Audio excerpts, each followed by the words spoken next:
اور ایرانی خام تیل ہو، برانڈڈ سگریٹس ہوں، پیٹرول ہو، ڈرگز ہو، جو بھی ہو، تو اگر یہ بارڈر سے ہی ہو رہا ہے اور اس کا راستہ انلیگل اسپیکٹرم کے لیے کھل رہا ہے، تو پھر اس میں فوج کا، فینس کا کیا کردار رہ جاتا ہے؟ میں چاہوں گی اس پر بھی آپ اپنا رد عمل دیں، اور سب سے بڑی چیز یہ کلیئر کر دیں کہ انلیگل اسپیکٹرم سے کے حوالے سے سب سے بڑی مخالفت آپ کو خود کیا لگتا ہے کہ اس جانب سے، کن کوارٹرز کی جانب سے آ رہی ہے؟ بہت شکریہ. ٹھیک.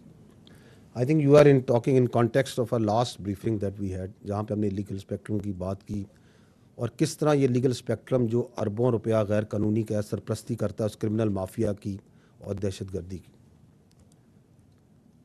اور اس پہ یہ جو کنفیوژن ہے کہ اگر بارڈر پہ فینس ہے لگا ہوا ہے اور فوج لگی ہوئی ہے تو پھر یہ کیسے لیگل اسپیکٹرم آپریٹ کر رہا ہے؟ تو دیٹ مینس کہ سم ہو شاید فوج جو سی ہے اس کی اجازت دیتی ہے یا اس کی سرپرستی کرتی ہے. دیکھیں یہ اس میں and you talked about the Iranian تیل، اس کی آپ نے بات کی کہ وہ کیوں آتے ہیں. یہ کمپلیکس ایشو ہے. اس کو پہلے لیٹس ٹاک اباؤٹ دس جو ایشو ہے آپ کا تیل کا یا یہ باقی آپ نے بات کی، دین ول ٹاک اباؤٹ فینس. اور اس کو سمجھنا آئی تھنک ضروری ہے. یہ جو بلوچستان کے علاقے ہیں جو متصل ہیں اس کے ساتھ ایران کے ساتھ، دے آر ناٹ لائک، ان کو اگر آپ دیکھیں تو انفراسٹرکچر اور سہولیات کی طرح وہ اس طرح نہیں جس طرح ہم یہاں شہر میں پنڈی میں یا اسلام آباد یا لاہور میں. وہاں پہ آپ نے تیل کی بات کی تو وہاں تیل ایسے نہیں کہ آپ گاڑی چلائیں گے اور پیٹرول اسٹیشن پہ چلے جائیں گے اور تیل ڈالیں گے. آپ نے گروسریز لینی ہے تو آپ کسی مارکیٹ میں جائیں گے اور گروسریز وہاں سے سپر مارکیٹ سے کارٹ بھریں گے اور لے کے آ جائیں گے. وہاں پہ جو بنیادی سہولیات ہیں ان کی کمی ہے، چاہے وہ تیل ہو، چاہے وہ صاف پانی ہو، تعلیم ہو، صحت ہو، روزگار کے مواقع ہو. تو جب ایک، اور یہ بڑے وسیع علاقے، اینڈ اٹ از ناٹ کہ یہ آج ہے، یہ دہائیوں سے ہے، ایک عرصے سے. سو دے ہیو، ان کی جو ایک اکنامک سسٹم ہے اس میں ان کی ایک ڈپینڈنس ہے آن کراس بارڈر ٹریڈ. کیونکہ اگر وہاں پہ ان وسیع علاقوں میں اگر آپ جو ضروریات زندگی ہیں زندہ رہنے کے لیے وہ نہیں دیتے اور وہ پرووائڈ نہیں کرتے،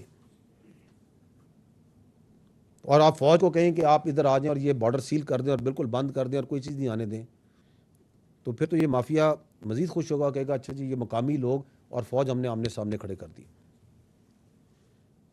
تو ضرورت اس امر کی ہے اور اس پہ کام بھی ہو رہا ہے کہ بدتدریج وہاں پہ جو آلٹرنیٹیو جو روزگار ہے اور یہ سہولیاتیں فراہم کی جائیں. آپ نے دیکھا ہوگا، میں نے اپنی بریفنگ میں ہی بات کی کہ چمن میں جب یہ ون ڈاکومنٹ رجیم کا انعقاد ہوا تو حکومت نے اور فوج کے تعاون کے ساتھ حکومت نے اور فوج نے مل کے وہاں پہ ایک وہ مارکیٹ، آلٹرنیٹیو مارکیٹ، میں نے بارڈر مارکیٹ کی بات کی کہ 94 ایکڑ بن رہی ہے، یہاں شاپس کریٹ کی جا رہی ہیں اور فیسلٹیز پرووائڈ کی جا رہی ہیں. ابھی آپ نے دیکھا ہے کہ زرملان میں جتنا وہاں 1000 ایکڑ جو سی زمین ہے اسے زیر کاشت لایا جا رہا ہے. یہ جو آپ کے متصل علاقے ہیں ان بہت ادھر کیپیسٹی ہے ان بارڈر ایریاز میں ایگریکلچر کی، جو آپ، اور ان کے اوپر بھی بہت سے پروجیکٹس ان سے بلوچستان کی گورنمنٹ کے ساتھ مل کے کنسیو کیے جا رہے ہیں، ان پہ کام بھی شروع ہو گئے. تو we have to, the state has to provide first وہاں پہ بیسک انفراسٹرکچر اینڈ آلٹرنیٹیو جو آپ کی امپلائمنٹ ہے، جو روزگار ہے متبادل، اور آپ وہ نہ دیں اور کہیں کہ جی سب کچھ بند کر دو. تو does it make any logic? اور پھر جو یہ بھی آپ کو پتہ ہونا چاہیے کہ جو وہاں سے چیزیں آتی ہیں، مثلا یہ تیل آتا ہے تو اس کے جو پرمٹ ہیں یہ فوج تو نہیں جاری کرتی، یہ آرمی یا ایف سی تو نہیں جاری کرتی. آرمی اور ایف سی تو ایک کنسسٹنٹ کوشش کر رہی ہے کہ یہ جو انلیگل ٹریڈ ہے اس کو کم کیا جائے. اور آپ نے اگر آپ نمبرز کو دیکھیں تو یہ کہاں 15-16 ملین لیٹر یومیہ سے یہ کتنا کم ہو کے 5-6 ملین لیٹر پہ آ گیا. یہ فوج کی، ایف سی کی، قانون نافذ کرنے والے، انٹیلیجنس کے، لیویز کی، ان سب کی مشترکہ کوششوں سے ہی ہوا ہے. So it is a problem جس کے اوپر F C, intelligence, law enforcement, تمام ادارے لگے ہوئے ہیں. But it requires a long term solution, a sustainable solution, a people driven, a people centric solution. Now let's come to this idea of fence. کیونکہ ایک بڑی سمپلسٹک تھاٹ ہے کہ چونکہ یہ فینس لگ گئی ہے پاکستان اور افغانستان کے درمیان، اس لیے اب تو ایک چیز یہاں سے وہاں نہیں آ سکتی، اور اگر آ رہی ہے تو اس میں یقیناً کوئی فوج کی یا سول آرم فورسز کی کوئی نہ کوئی کنائمنس یا ان کا حصہ شامل ہو. یہی آپ I think this is what you are trying to say, this is the option. اس کے لیے اس کو سمجھنے کے لیے میں آپ سے 2-4 منٹ زیادہ میں بھی لے لوں اس کو سمجھانے کے لیے، but this is an important issue which we need to understand. دیکھیں پاکستان کا جو ویسٹرن بارڈر ہے یہ تقریباً 3,500 کلومیٹر سے اوپر ہے. آئی تھنک 3,560 کلومیٹر کا یہ بارڈر ہے. اس میں جو افغانستان کا حصہ ہے وہ 2,600 آئی تھنک کچھ کلومیٹر ہے، اور جو ایران کے ساتھ ہمارا ہے وہ آئی تھنک 950 کلومیٹر کے قریب ہے. تو یہ جو بارڈر ہے یہ بڑا ایک ٹف ٹیرین ہے، جسے ہم کہتے ہیں نا اٹس اے ویری دشوار اور طویل بھی ہے اور دشوار بھی.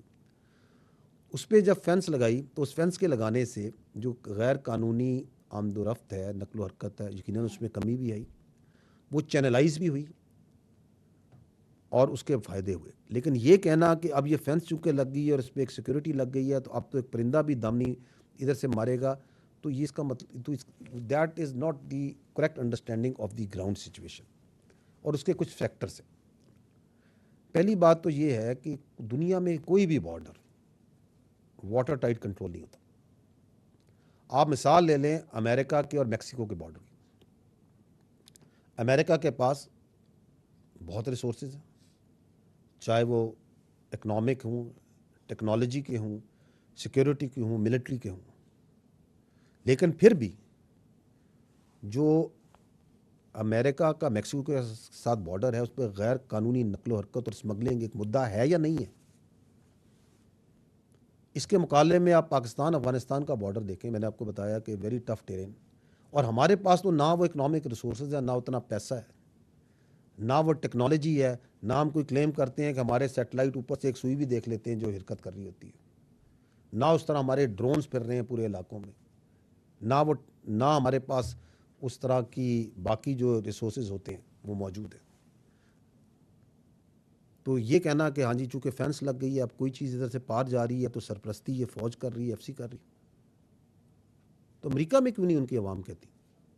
اتنے ریسورسز ہیں، سب کچھ ہے، تو یہ نقل و حرکت ہو رہی ہے، وہاں تو کوئی نہیں یہ بات کہتا. کیونکہ وہاں کوئی جھوٹا پروپیگنڈا، اس طرح کا فیک نیوز پروپیگنڈا جو ایک سسٹمیٹک طریقے سے کیا جا رہا ہے وہ اس کی نہ اجازت دیتے نہ وہاں کوئی کرتا ہے. دوسرا پوائنٹ یہ ہے کہ یہ جو بارڈرز ہوتے ہیں دو ملکوں میں یہ میوچلی گارڈڈ ہوتے ہیں. یک طرفہ کوئی ملک جو ہے نا ایک بارڈر کو گارڈ نہیں کرتا. دونوں ملک مل کے یہ انشور کرتے ہیں کہ ادھر سے ادھر سمگلنگ نہیں ہوگی، غیر قانونی نقل و حرکت نہیں ہوگی، موومنٹ ویزے پہ ہوگی، اور ہر چیز جو سی ایک ترتیب قوانین اور قاعدے کے مطابق ہوگی. آپ مجھے بتا دیں کہ پاکستان افغانستان کے بارڈر میں کیا یہ دوسری جو سائڈ ہے اس کے پاس یہ ول آپ کو نظر آتی ہے؟ یہ ون ڈاکومنٹ رجیم ویزا ہم امپلیمنٹ کرتے ہیں، ادھر سے تو کوئی ول نہیں ہے. اور اگر نمبرز کی بات کی جائے تو پاک افغان جو بارڈر ہے اس کے اوپر آئی تھنک 1457 آئی تھنک 1400 سے اوپر 1452 یا 1457 آئی تھنک 52 کے قریب پاکستان کی چیک پوسٹیں ہیں، جبکہ افغانستان کی جو چیک پوسٹیں ہیں وہ کوئی 200 کے قریب، 200 سے تھوڑی زیادہ ہے. اگر نارمل دیکھا جائے تو I think it's the ratio is ایک پاکستانی چیک پوسٹ پہ maybe I think numbers میں تھوڑا سا اوپر نیچے میں ہوگی 5-1. ایک پاکستان کی 5 سے زیادہ چیک پوسٹوں پہ افغانستان میں ایک چیک پوسٹ لگائی ہوئی. سو اس سے وہ بھی نظر آ جاتا ہے کہ how much they are interested کہ اس بارڈر کو وہ مینیج کریں، کنٹرول کریں. ریسورسز کی کمی بھی ہو سکتی ہے. لیکن interestingly it is not only less number of post اور دی بارڈر گارڈ. ہم نے یہ بھی دیکھا ہے کہ جب غیر قانونی نقل و حرکت ہوتی ہے، اسمگلنگ ہوتی ہے یا اور لوگ پار کرائے جا رہے ہوتے ہیں تو اس طرف سے فائر کر کے اور طریقوں سے اس کو فیسیلیٹیٹ کیا جاتا ہے. یہ کون سے اور دو ملکوں کے بارڈر میں ہوتا ہے کہ جہاں پہ جو بارڈر میں جو موومنٹس ہیں اس کو آپ فیسیلیٹیٹ کر رہے ہیں ایک ملک کے، جی چلیں جی آپ اس کو پار کریں.